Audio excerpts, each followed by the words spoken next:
Hey there, gorgeous. Welcome to another episode of Star Wars Minute. It's your daily podcast in which we analyze, we scrutinize, and celebrate the rise of Skywalker, a single minute at a time. I'm Alex Robinson from alexrobinson.fun. I'm Pete the Retailer from PeteTheRetailer.xyz. And I'm Tim Barnes from TimBarnesComedy.com, Chewbacca. And I am Jim Fagan from at YubNubPod. And Tim and I have loved hanging out with you guys this week, and we don't want the fun to end. So hopefully people will come join us there as well and check it out. Yeah, thanks for closing out the week with us. Yeah. We're talking about minute 35 today. Minute 35 on your scorecards. Minute 35 starts off with C-3PO running out of the way as a giant snake attacks. And it ends a minute later with Rey gently placing her hand on said giant snake. I really, we were talking about supercuts a couple episodes ago, I think, and just a supercut of every plot twist or just like every twist and turn of this movie. Just like, we got this, and now this. Talking about the movie. I know. Yeah, I it's like know. the movie is 42 minutes long. I just would love to read it in a list. Like, then they get this, and that happens. It's just like tons of it, and that happens. Cool looking snake. It seems like it has, like, its mouth starts to glow at a certain point. Like, it might be fire breathing, or... Its head looks like that ancient fish that has armor on it. Does anybody know what I'm talking about? I'm a Museum of Natural History geek, and it's hanging in the dinosaur hall of the Museum of Natural History. I'll try to look it up. It's this like ancient fish that has this like armored head and jaws that like come down from the front of it, and I swear the creature shop had to have drawn from this thing because it looks so much like this in the That's 2 points for Dash because according to the Wikipedia, it is in fact based on a real ancient fish called a Dunkleosteus.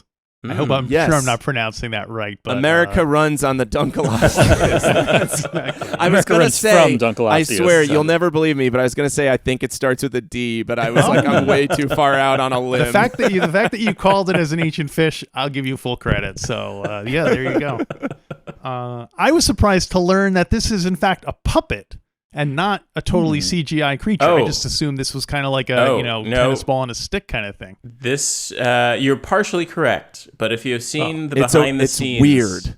This is in the behind the scenes for this movie. It was a puppet, a beautiful puppet that looks nothing different from what you see in the movie. But what we learned while watching it is that they shot it with a practical snake puppet, but then decided to entirely digitally replace it in post.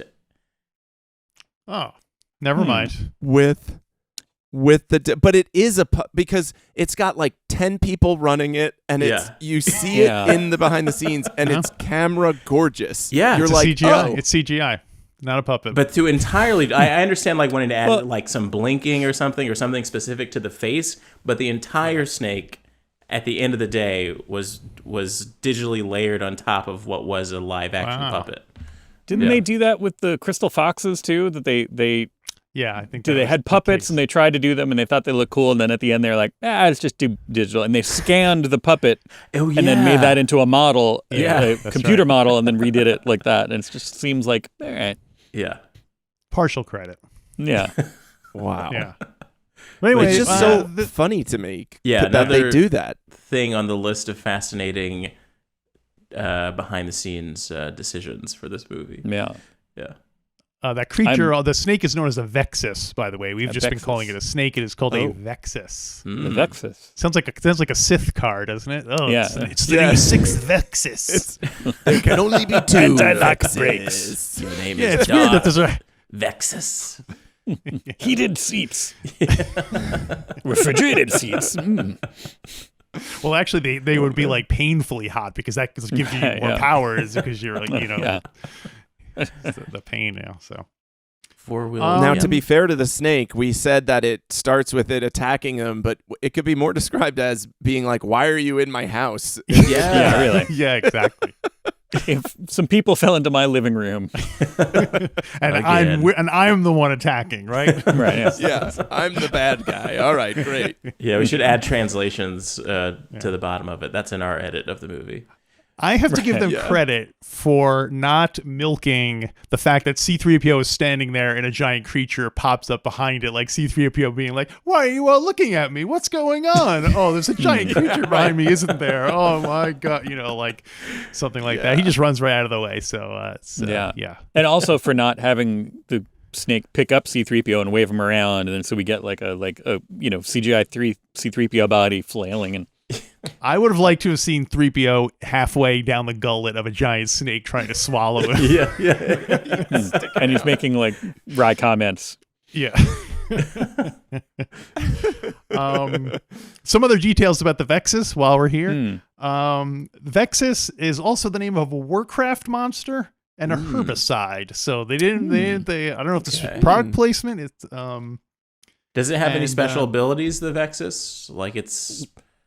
Well, you asked about the caves earlier in the week, and what this thing does is it burrows and it secretes an oil, which turns it into like hardened tunnels. You know what I mean? Like a shell, basically, which is why it's not just kind of like crumbling dirt and sand and everything. So, because these maybe they cracked. Maybe they cracked the shell with their body weight and sunk through the coffee beans, right? But that's why the coffee beans had not yet fallen into the tunnel. Maybe why would they keep sinking? Shell.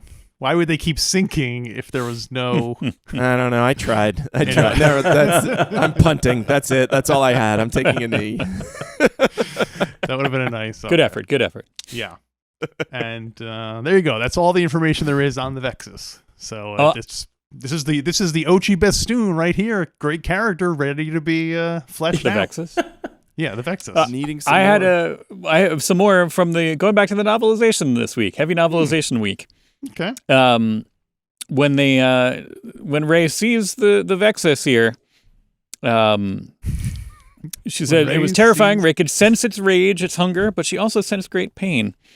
Unsure exactly what she was doing, she handed her lightsaber to Finn, which we can talk about in a second, and stepped forward, and then blah, blah, blah. Poe aimed his glow rod where she pointed, illuminating the creature. First of all, it's called a glow. It's a flashlight. Poe aimed a his trademark glow rod. name they can't use. Rod. Wow. Glow rod. I mean, Finn maybe had a glow rod. Maybe that's what Finn's carrying around. But Poe has a flashlight. Yeah. And yes, the serpent was definitely wounded. A giant gash ran across several segments. She just had to reach it carefully, slowly. She climbed over the Vexus's curved body until she stood within its coils. If it decided to kill her, all it had to do was squeeze. She spoke gently to comfort herself as much as the snake. Leia says when something's trying to hurt you, it was usually hurt by something bigger, like farm equipment. That's what it says? A grain farmer had probably rolled a tilling blade right across this creature's lair, flaying it open. So, because that was my question when I saw this, I was like, wait, is this like, there's always a bigger fish? Like, what injured this creature, like, that we should be afraid of? But no, it was a farmer. Wow. A grain farmer. So it's rolled a based tilling on a blade. fish, and it's basically like low key, how fishing nets keep killing things in the ocean. Right, yeah. But wait, what grains? And did the grain farmer fall down the coffee beans? Coffee beans. In order, Right? there's like a farmer in a tractor down there. Yeah, you can't see the back of that Sith car. It's actually a Sith tractor that was. Oh yeah, there you go. But yes, like farm equipment, What I think was funny about that is because first it sounded like farm equipment was part of Princess Leia's spiel. You know what I mean? So, You know what Princess Leia always says? Farm equipment. Yeah, it sounds like a very Carrie Fisher thing to say, though. Like farm equipment. yeah. Rey is very intuitive with the Force, because if I was staring down a big creature and I was going to step out on a limb and try to heal it, I don't think I'd care what had caused the damage or really be unpacking it. It's amazing. Jim, I don't remember if you've already mentioned it in this recording, but the force healing that doesn't happen exactly in this scene just yet, right, was teased in The Mandalorian, right? Yeah, Debuted in The Mandalorian. So this comes out on December, right? December 20th. Yeah, 2019. And we saw Grogu heal Grief Kafka or whatever. Not Kafka by the shore, I but love whatever. Grief Kafka, though. Grief Wow. Kafka. That's now that he's an administrator. He's a bureaucrat. Now he's Grief Kafka. Which takes Grogu place years heals- before this. Yeah. I just call him Grief, so sorry. But Sure. Grogu heals him. We're on first name basis. He heals him only 2 days earlier on December 18th. So I remember this. I remember, like any good Star Wars fan, I was there relatively early, opening night or morning or whenever the heck it was. And Where'd I you remember see being it? like, I saw it with my dad. Saw this with my dad on Long Island. A good one, a good time. And I remember being like, "Whoa, that's insane!" Because I feel like if I hadn't just seen, I think I thought it was Baby Yoda at the time do this Right. Yeah. 2 days earlier. I'd be like, "What is happening?" But I was totally like on board with it because it had just been set up for me. Yeah. And So I don't know. I It's think like now there's an in-canon reason for why Rey knows how to force heal, which is that she has the sacred texts now. Yeah. And so this was A lot not, of things. Yeah, this was not something that was commonly known to the Jedi in the prequels. the book she stole. The book she stole. So that taught her how to learn the ways of force healing. Now, how Grogu knew that is interesting. Maybe someone was secretly teaching him these sacred Jedi. He's like 50 years old or 60 years old. He was at the Jedi Temple a while Yeah. He before was at- he was everything at went the Jedi down. for like 25 years. So He's seen them come and go. Yeah. I don't. Well, first of all, we have to table where specifically on Long Island, because I know there's a handful of people that are going to want to know. Oh, where was I? Like, when right before we started recording, I was trying to remember if this movie came out 7, 8, 9 years ago, because it was like Right. a month before the pandemic hit, and it wipes my brain of it. I believe I was at the Glen Cove AMC. The Glen Cove AMC with the reclining chairs. That was the Okay. theater that I was at for that one. And it was right after Endgame, too, I think. Oh, wow, it was, it was a wild time for wrapping up franchises. I remember Yeah, I was friend of in... mine. Totally. Oh, yeah. a friend of mine was, when the pandemic was, he's like, isn't it weird? Like Star Wars ended, the Marvel movies ended, Harry Potter ended, like all the Game of Thrones, like all these big things that ended, and now suddenly the whole Yeah. it's That's how I just- feel. And then That's the world exactly ended. how I feel right before this WGA strike. Actually, like, isn't it weird? This is the last season of Barry. It's like the last season of so Yeah, many it's things. funny. Yeah. Right before Succession. Yeah, right before the writer's strike. I remember I was writing for the revival of all that, and I rushed out early because it was like a late writing session. I had told everyone in advance I'm leaving to go see Star Wars today because I have to. I'm big on seeing everything early, so I don't miss spoilers. I was spoiled about the death of Han Solo, like on Twitter the day that I was going to go see it, and I feel like I've never been able to be surprised by Star Wars. I knew about the Darth Vader. I've never had a cliffhanger or anything like crazy. So now I'm like Mandalorian episodes. I wake up at like 6 a.m. to watch them, so I don't get spoiled or anything. And I watched it at some Burbank theater, and it was the first time that I laughed at a Star Wars movie while watching it. What part? It really was it was the somehow Palpatine returned, which now is so funny as a meme that I kind of love it. It's like, and that's what Star Wars does. You do a 360 for the things you make fun of, and then they become part of why you love it. And I personally think somehow blank has returned should replace I have a bad feeling about this in all Star Wars properties going forward. The writers would like it because it's a lot easier to just somehow they return. Yeah. Star Someone Wars else is will the fill that in. only cinematic property where you can't you can't judge a movie right after you've seen it. Like it's the only the only movie that it's like, what are you doing? You've only seen it. You can't pass judgment on it. Watching it this time around in preparation for this podcast, I don't have as negative of a feeling about the movie as I once did. Maybe it's because of the new layers of information that we have. I do think it's a bold start to this movie. It happens so fast. Like the fact that we immediately see Kylo meet Darth Sidious is not anything I expected even going into this movie. I thought that would be something at the midpoint, maybe, is insane. So, yeah. Yeah, I mean, like we're minute 35 now when we've already we and Kylo found the Sith Wayfinder, went to go talk to the Emperor. We got, Poe and those guys all kind of went, got the information from Bulio and escaped and made it back here. Met up with Rey, who has already been Jedi training, and they had an argument. Like 5 they already went. Planets. They met Lando. Like minute 35 of Star Wars. I don't even know if we met Luke yet. Like, you know what I mean? Like, it's like, wow. All right, there's a lot going on. Yeah. Yeah. So yeah, my biggest memory of seeing it for the first time, it was like laughing at somehow Palpatine has returned, then being absolutely like gutted by what I thought was the death of Chewbacca. And again, I love bold choices from Star Wars, and that thing happened so fast, it was shocking.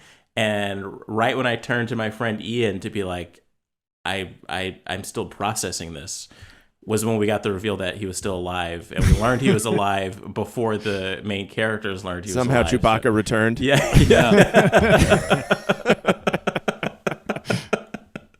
So it's a real emotional roller coaster, this movie.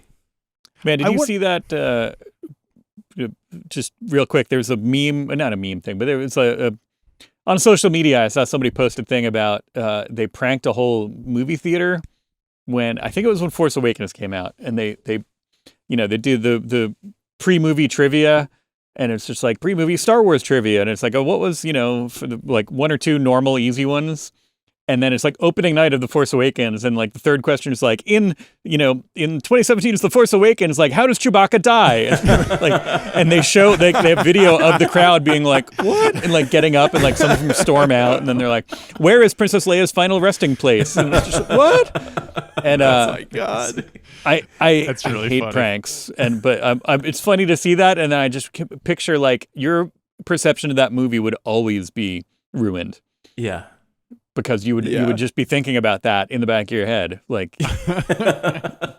Oh man, I will say though, cool. Not to start talking about Star Trek in a Star Wars podcast, but I watched the latest season. Tread carefully, season counselor. 3 of Picard, which I really enjoyed.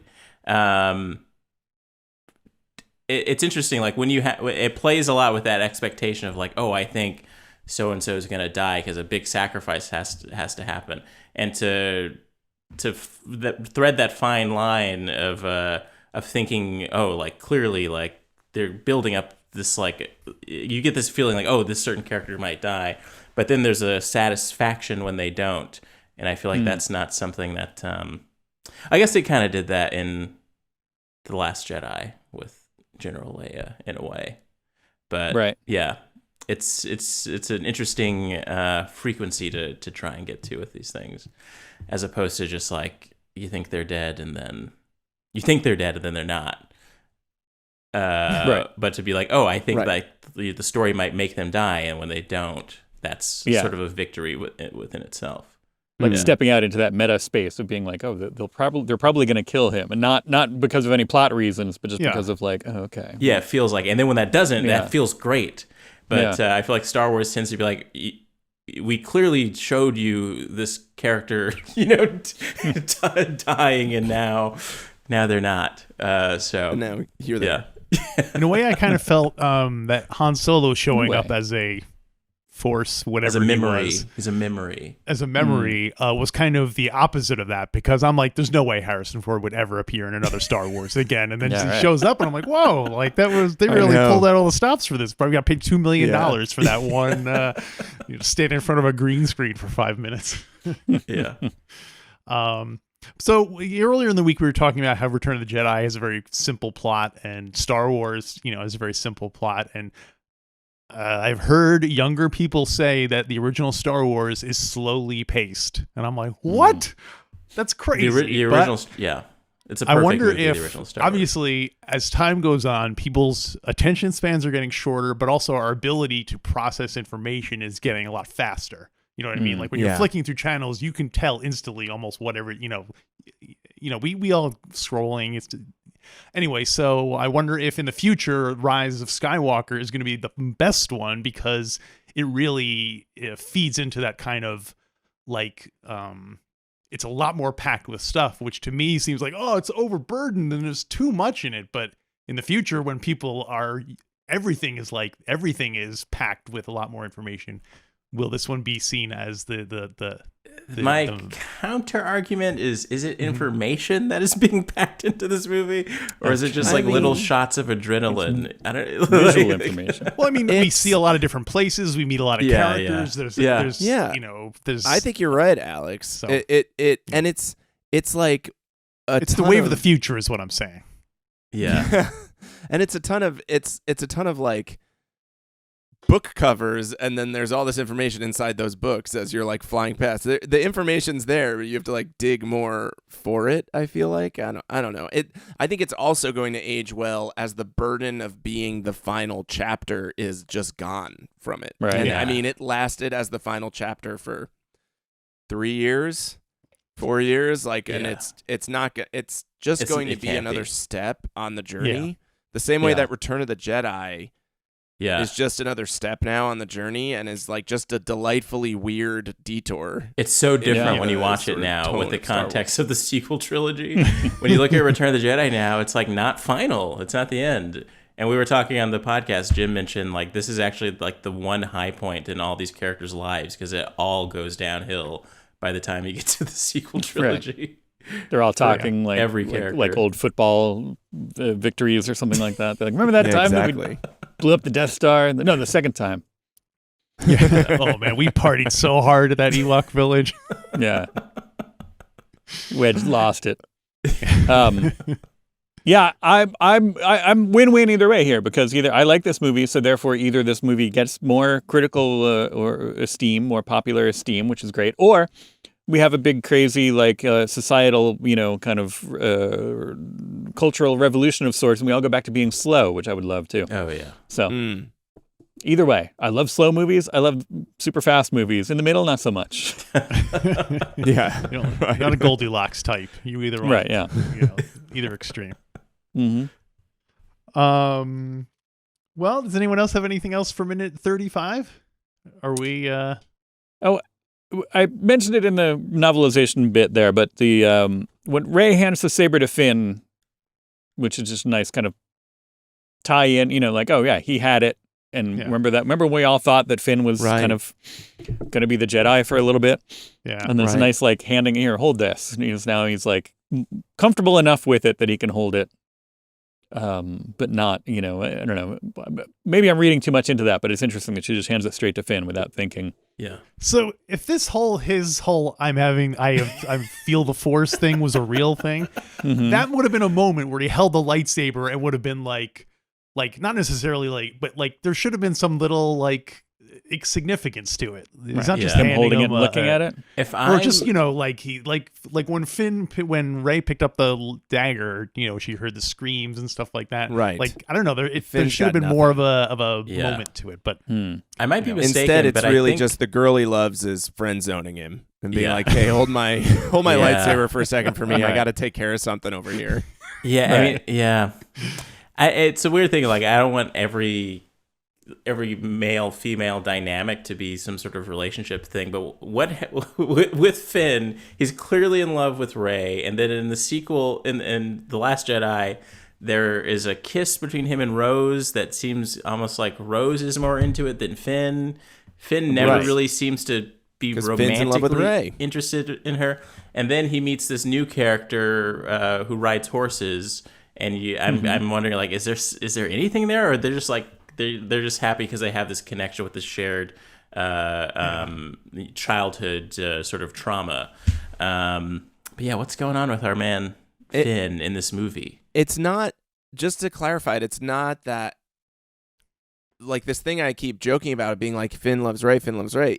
In The Force Awakens, Finn is clearly obsessed with Rey in a romantic way. Like it is there. It's like even through very.